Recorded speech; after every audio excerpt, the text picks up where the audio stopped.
It was the end of an era on Tuesday and the start of another, with Vince McMahon ceding ownership of WWE to Endeavor and the official launch of TKO Group Holdings, which brings WWE and UFC together under the same umbrella. Endeavor CEO Ari Emanuel, Endeavor President Mark Shapiro, Vince McMahon, looking like a villain straight out of a telenovela, Nick Khan, Paul Levesque, Kevin Dunn, Dana White, Daniel Cormier, Bianca Belair, and Montez Ford were all there to ring the opening bell on the New York Stock Exchange. So Endeavor owns 51% now of this new company. WWE shareholders own the other 49%. Vince McMahon is the executive chairman of TKO. Dana White is technically underneath him and is now UFC CEO. And in a story on ESPN.com, Lawrence Epstein, can I call you Larry? I know we've never met. I'm going to call you Larry. Larry is the senior VP and COO of UFC. And he had this comment. He said, "Where we want to get is where every UFC fan is a WWE fan and every WWE fan is a UFC fan." Well, his boss disagrees. Dana White got wind of that comment at the media scrum after UFC 293 and was asked about it and completely laughed it off. And this is what he had to say to his own senior VP and COO. Lawrence, I love you. One of the dumbest statements of all time. Yeah, I don't know why he said that. I don't even know what to say to that. No. There's some crossover. Some people like WWE, some people like UFC, some people like both.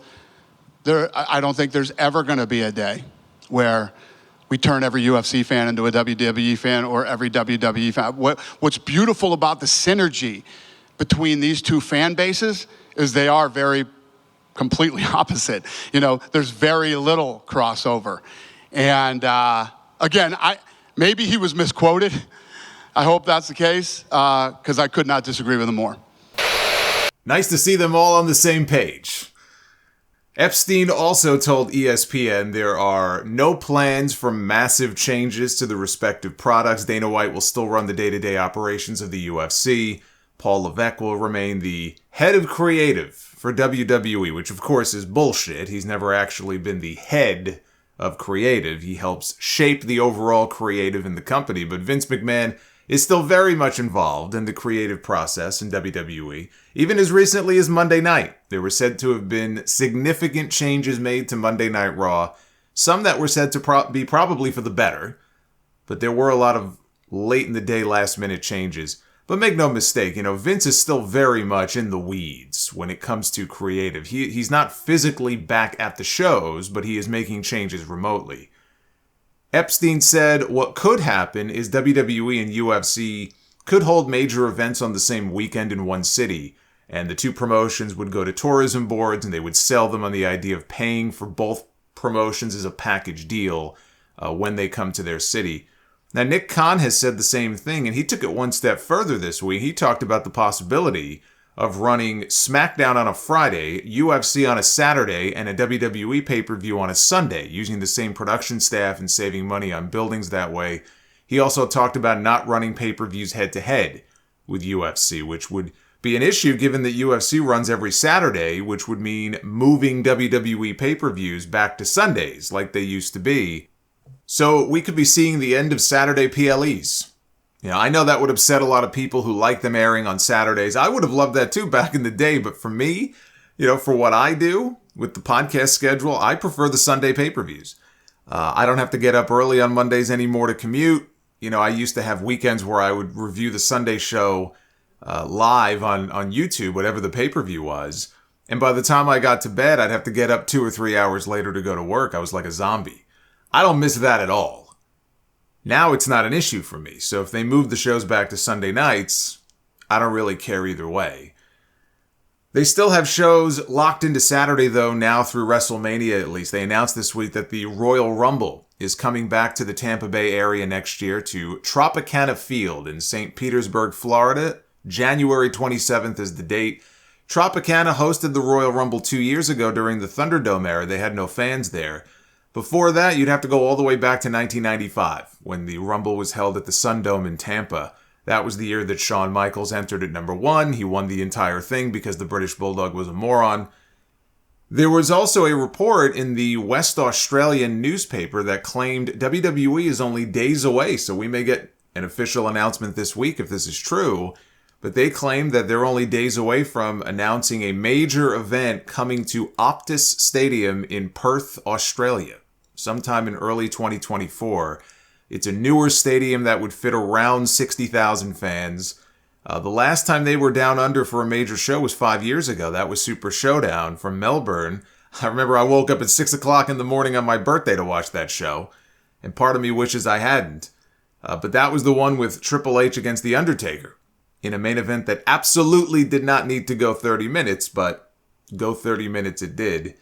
I think Perth is all the way on the opposite end of the country from Melbourne, so I'd be curious to know from my Aussie listeners which one they prefer. Do you prefer an event being in a city like Melbourne or Sydney, or I don't know, maybe Perth is more easily accessible to some people. I don't know the geography, but as I said last week, I don't expect any noticeable creative changes due to the merger, because that's what a lot of people were worried about. What does this mean for WWE when I start watching the shows now under Endeavor? How different are they going to look? And I wasn't expecting there to be any noticeable changes. We didn't get any noticeable changes this week. I mean, obviously it all just happened. I think what we see on TV week to week largely will stay the same. But as with any merger or acquisition, where it hurts the most are the staff layoffs. And this one is no different than any other one, because when you have the resources of two companies being merged into one, you end up with what they call redundancy. And a lot of people who effectively do the same job, and they can save money, which is all they give a shit about, by cutting jobs that they don't need. Ari Emanuel was on CNBC this week, and he said they were looking at $50 to $100 million in cost cutting in WWE to increase profitability. So it was pretty clear what that meant. It's a shitty thing, but it happens all the time. This deal is not unique. And because of that, a lot of the WWE employees who work out of the tower have been on pins and needles waiting to see if they were about to lose their job.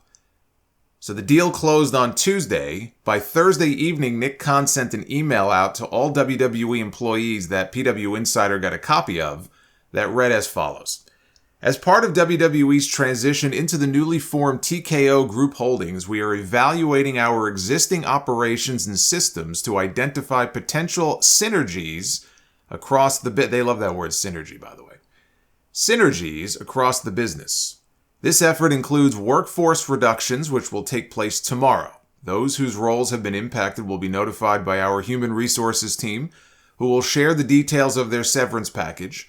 We are asking that everyone work remotely on Friday, September 15th, so we can ensure all conversations are handled privately and respectfully. We will send out a company-wide email once all of tomorrow's conversations have happened. I love how they call it a conversation. We're going to have a conversation with you. I love that.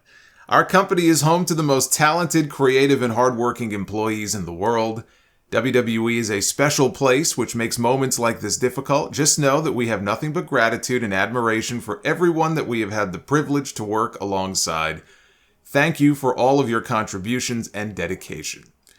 And Mike Johnson said, the fact that everyone was separated, so they were not all in the building together, has added to the sense of unease as well, according to the people that we have spoken with, especially since in the case of those departing, it's not like they will even get a chance to personally return and say their goodbyes and pick up their property. So it is an unceremonious end to their tenures.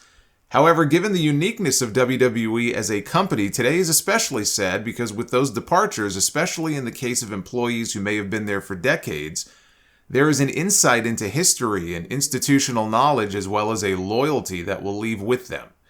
This is a unique genre, and I don't think it's incorrect to say that many started working for WWE because they were a fan of the company. Not every employee is or was a wrestling fan, but a big percentage of them were fans and came to the company because of that love and passion for pro wrestling. That loyalty and love is something that cannot be measured on a ledger sheet and something that cannot be replaced mathematically. When it's lost, it can't be replaced overnight. and it won't be.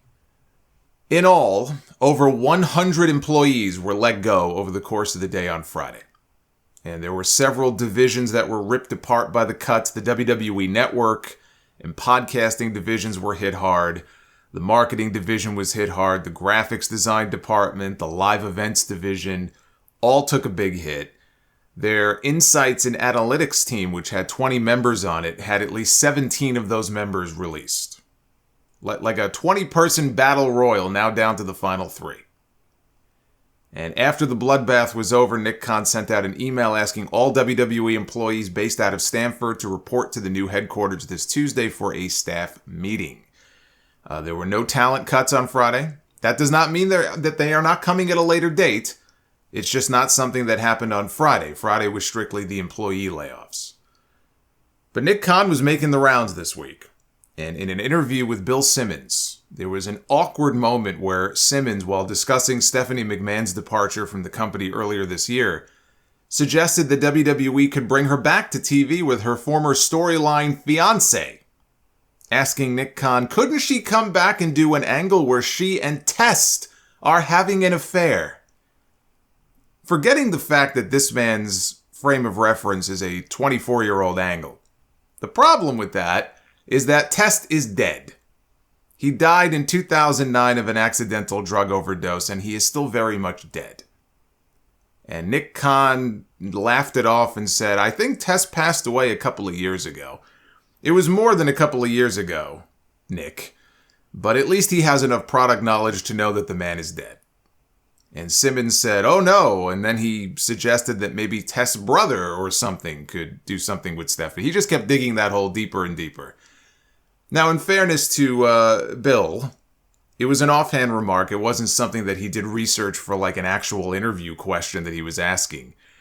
And there have been so many young dead wrestlers that if he hasn't been following the product closely, which clearly he hasn't, for the last 20 years, I guess he wouldn't know, right? But it was a facepalm moment. It was a very awkward moment. He did press Nick Khan on Stephanie's sudden departure from the company after her father forced his way back onto the board of directors. As soon as he did that, she split so fast you could see the smoke cloud behind her, like a cartoon character. Nick Khan said she decided to step away. Initially, she was on a leave of absence. Some of the Vince stuff started happening. She was asked by Vince and myself and the board to come back. She came back, which we were extremely gracious for her doing. And ultimately, when Vince came back, she decided that, hey, she was ready to step out. I respect the decision. I wish she hadn't done that, and she knows that from me personally. She's a terrific executive and a terrific person. That's her decision. Her relationship with Vince is theirs, and once she made it, I have total respect for the decision. That wasn't the only interview given by Nick Khan on Tuesday. He also talked to ESPN about the new deal with Endeavor, and he was asked by Mark Raimondi if WWE would be interested in bringing back CM Punk, who has some free time on his hands these days. This was his response. Listen, we only have respect for Phil. We appreciate his run here. We appreciate what he did and tried to do with the UFC. Not many people can actually get in there and do what he did. So when we have respect for Phil, we wish him nothing but the best. Holy shit, this man got future endeavored and doesn't even work there. And yes, I would not expect him to flat out say, oh yes, we'd love to have CM Punk back, or we'd love to have a conversation with CM Punk. But that wasn't exactly a ringing endorsement either. He's being very diplomatic, as somebody in his position I guess would be. Punk did commentary on an MMA show Friday night. He noted that he has got plenty of time on his hands for the next 2 months. He specifically said 2 months. Which, of course, got people talking about 2 months from now being Survivor Series in Chicago. And maybe there's some sort of built-in non-compete that expires with AEW in 2 months. Because we still don't know if he has a non-compete or not. You know, given the way that he was fired, we don't know whether or not he's able to just walk in to WWE or any other promotion and start working for them immediately, or anytime this year, or if he's bound by something that's going to drag into next year, we don't know. But obviously people hear 2 months and they're thinking, well, Survivor Series is at the Allstate Arena in November. I would not read anything into that. Beyond, CM Punk is very good at getting people talking about CM Punk. And it's smart for him to do that because it keeps his name out there. So I'm just warning you, be prepared for more rumors about Survivor Series in Chicago and a Royal Rumble return, because next year's Royal Rumble happens to fall on the 10-year anniversary of his walking out of WWE. 10 years to the day. January 27, 2014, I left sports entertainment. January 27, 2024, I want back in. I could see the promo now.